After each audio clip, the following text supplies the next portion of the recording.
আসসালামু আলাইকুম ভিউয়ার্স। আমি সৌদি আরব প্রবাসী। তো আমরা জানি যে সৌদি আরব মরুভূমিতে কোনো গাছপালা থাকে না বা গাছপালা হয় না।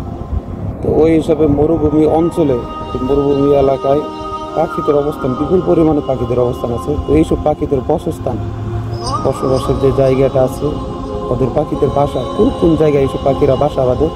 তো চলুন আপনাদেরকে দেখাইতেছি যে কোন কোন জায়গায় এইসব পাখিদের বাসা থাকতে পারে, যেই বাসাগুলো সচরাচর আমাদের বাংলাদেশে কোনো জায়গায় হয় না।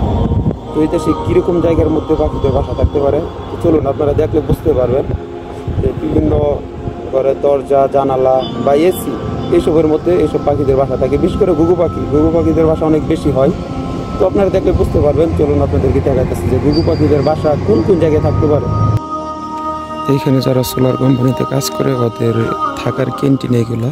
আর ওই পাশে একটা মসজিদ, আর এই একটা মসজিদ, এখানে দুইটা মসজিদ আছে। তো আপনাদেরকে দেখাইতেছি যে আসলে এইখানে মানে ঘুঘু পাখির বাসা কোথায় থাকে, ওরা কোথায় বাসা বাঁধে, যেহেতু গাছপালা নাই, চতুর্পাশে মরুভূমি। তো এখানে আপনাদের দেখাইতেছি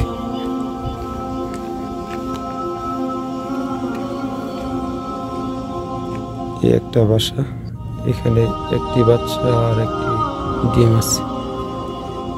আর ওইদিকে আছে আরো, দেখাইতেছি আপনাদের।